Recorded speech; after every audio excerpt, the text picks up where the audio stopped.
I recognize Representative Mark Pocan of Wisconsin. Madam Speaker, I thank Ranking Member McGovern and Representative Khanna for all they have done to help lead the efforts to end the United States' unauthorized war in Yemen. Congress's sole responsibility over offensive use of force is outlined in Article 1, Section 8 of the Constitution. Congress shall have power to declare war. James Madison argued that this power is fully and exclusively vested in the legislature. Yet today, House Republicans are attempting to avoid their responsibilities by sneaking unrelated language into this rule, which will prohibit consideration of a war powers resolution pertaining to the U.S.-Saudi war in Yemen. To be clear, they took a bill about removing gray wolves from the endangered species list in North America and included a provision prohibiting even just the discussion of war in Yemen. Now, there are rare Arabian wolves native to Yemen, about 1,000 to 2,000 roaming in the Middle East. Canis lupus arabs is a subspecies of gray wolf. But this is a wolf in sheep's clothing. This is the deprivileging of HCON Resolution 138, which is just another abdication of our responsibilities as members of Congress. We are literally elected to make decisions about war and peace, and we are failing to have the courage to make the decisions about war and about conflicts in which we are entangling our constituents who serve in the military. Today, as Mr. McGovern said, Yemen is the worst humanitarian crisis on the planet. The UN saying that 14 million people, half the population of Yemen, are either experiencing full-blown famine at the risk of death by starvation as soon as the end of the year. Since 2015, U.S. forces have been backing the Saudi war by assisting in targeting logistical support and refueling deadly Saudi airstrikes in a war that has nothing to do with fighting Al-Qaeda. Madam Speaker, by reasserting Congress's authority over war, we can end active U.S. participation in a Saudi-led conflict in which the Saudis are imposing a blockade to literally starve millions of Yemenis to death. If the U.S. ends its involvement, Saudi leader Mohammed bin Salman will be forced to the negotiating table to end this brutal bombing campaign and blockade on food. Even the Senate isn't afraid to take this up. In March, under leader Mitch McConnell, the Senate debated and voted on the unconstitutional war in Yemen. 44 senators voted for the measure, a bipartisan group led that. Unfortunately, rather than upholding our founding values, the leadership in this House has chosen to quietly insert a measure to block the House from debating the war. Disgusting. Madam Speaker, I urge my colleagues to reject this cynical tactic. Whether you agree or not about ending the illegal U.S.-Saudi war, vote against this rule so you can allow us to do our jobs and vote to do what we swore to uphold our sole authority to debate and vote for war. Thank you, Representative Pocan. Go. I recognize Lloyd Doggett of Texas. Mr. Speaker, in this rule, the wolves bear their fangs.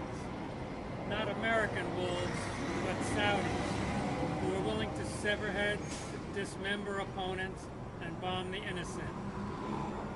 This rule is truly a wolf in wolf's clothing. By blocking a vote on whether America should continue to aid and abet Saudi atrocities, this Congress would remain an obedient lapdog to President Trump's impulses, and not the watchdog for American values. The Saudi ruthless war in Yemen has created what so many have described as the largest humanitarian disaster on the planet today, and yet it continues. American support for Saudi atrocities is truly a stain on our nation, with which so many of our country members are not familiar. But without American spare parts, American targeting, American weapons and bombs, and until recently, American refueling, this killing could not occur. My colleague mentioned the school bus. 40 children were murdered in August, and sprawled across the bomb that was next to their bus were words that meant made in America. That is the message that we are sending there. That is where American tax dollars are going. The Trump administration last week belatedly said it would stop refueling. That is insufficient. If we are to stop Saudi killing, we must stop all the assistance that they are receiving. Now, of course, there's been attention on Saudi murders of late in a different area.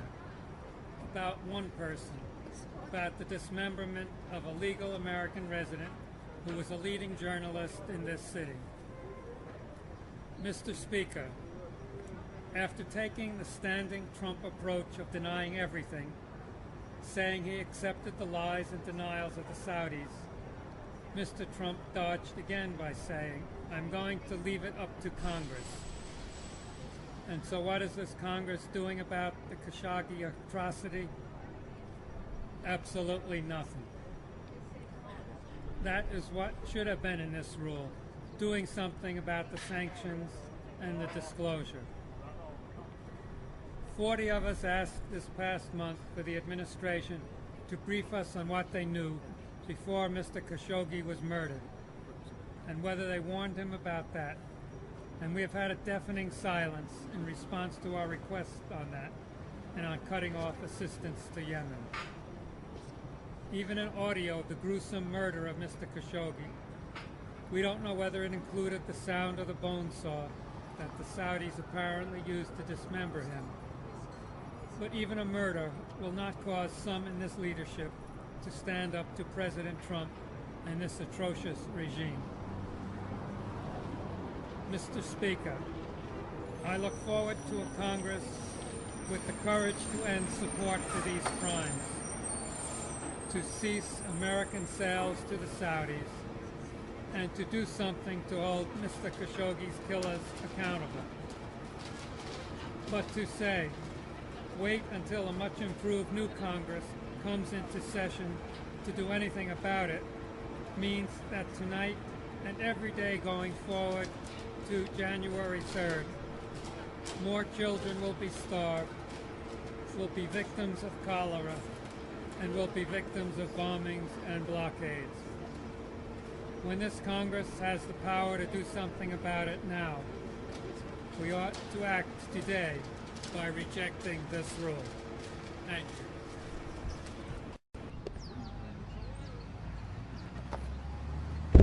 I recognize Representative Roth Arnott of California. Thank you, Madam Speaker. I rise in strong opposition to this rule that will deny members of Congress an up or down vote about whether the United States should be complicit in the war in Yemen.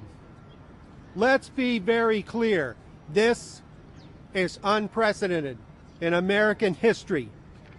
Never has the Speaker of the House and the majority denied a member of Congress a vote on matters of war and peace.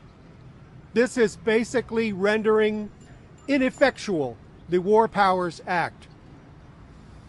The War Powers Act was passed in a bipartisan fashion after Vietnam because our nation said never again are we going to make the mistake of Vietnam. We are going to make sure that if a member of Congress calls for a vote, members of Congress have the responsibility under Article 1, Section 8 to vote on matters of war and peace. What the majority is saying is that if the President of the United States and the Speaker believe we should be in war, then we should be in war, and it doesn't matter what members of Congress think. That is what they are doing with this rule. Now, they are arguing that we are not complicit in the hostilities of Yemen to invoke the War Powers Act.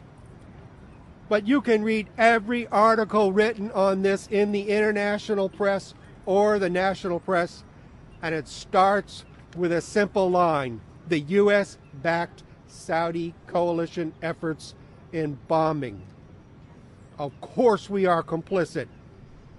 Do you think people in Yemen don't think we are complicit? Do you think people in the Middle East, our allies, don't think we are complicit? With due respect, Congressman Newhouse says, well, why not wait? Why not wait a few weeks until we are in the majority? Madam Speaker, Special Envoy Griffiths in every report has said that 500,000 children will die in a matter of months. They don't have aid. They don't have nutrition. So let's be clear about what we are doing. While we are bombing the ports of Hodeidah, we are not allowing food and aid to get to those kids. When history is written, they're not going to say that Jim McGovern did this, or Ro Khanna did this, or Newhouse did this. They are going to say, how did the Congress not allow a vote while hundreds of thousands of kids were not allowed food and medicine?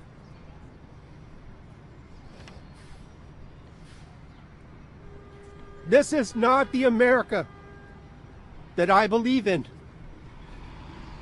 It is not the America that so many Republican colleagues believe in. There is a reason why our founders gave Congress the power over war and peace. Because we have to go and answer to our constituents.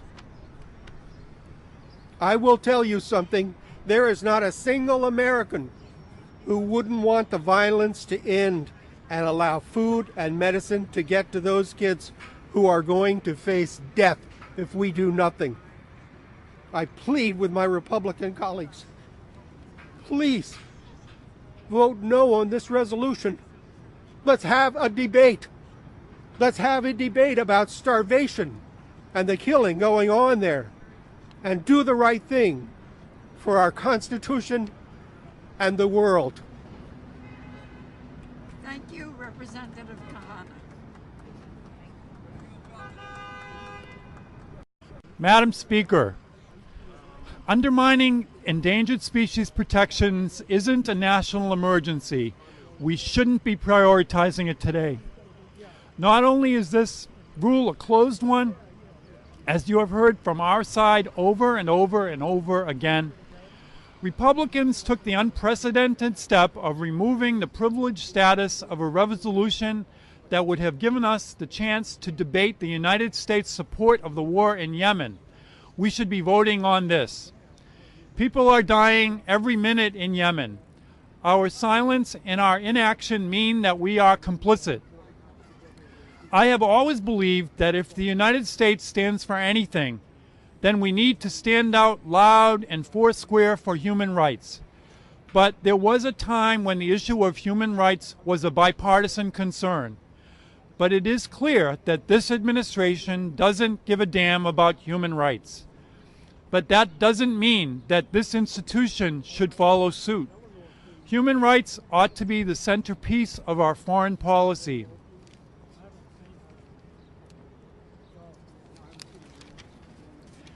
There are innocent people being killed every single day.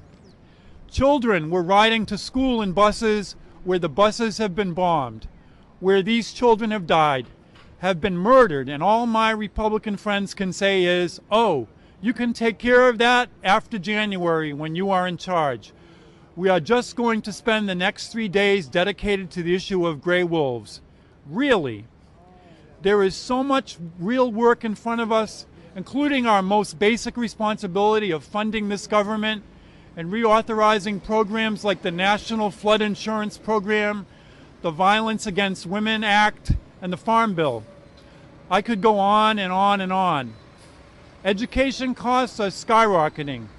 Americans are afraid coverage for their pre-existing conditions will be ripped away by this administration and its allies in Congress because you have tried to do it dozens and dozens and dozens of times. How about doing something about that? It was interesting, during the campaign, my Republican colleagues were rushing to every microphone they could find to say that they somehow supported covering pre-existing conditions. Let me remind everybody, and especially my Republican colleagues, that that was a Democratic idea that you opposed. This was the worst election for Republican presidents since Watergate. Maybe that is why Republicans are trying to rewrite history. But here is another politically popular idea Republicans should follow, bringing an end to the most closed Congress in history. Let some sunlight in. Don't wait until January. Start today by voting against this closed rule and demand action on things that our constituents actually care about. Just one final note, again, on this unprecedented move of basically denying us the right to debate this war in Yemen. I agree with what Mr. Khanna said. History is going to look back on our inaction, not only on the war in Yemen, but on our inaction dealing with the brutality of the Saudi regime. I would have thought that when we came back, that one of the first items up on the agenda would be holding the Saudi government accountable. Instead, we got nothing. Not only we got nothing, you take the unprecedented step of denying a member of this House the right he has under the privileges of this House to debate this issue of war. This is so wrong. This is damaging to the institution, and it shows a callous disregard for what is happening in Yemen. Madam Speaker, I urge my colleagues, Democrats and Republicans, do the right thing and vote against this rule.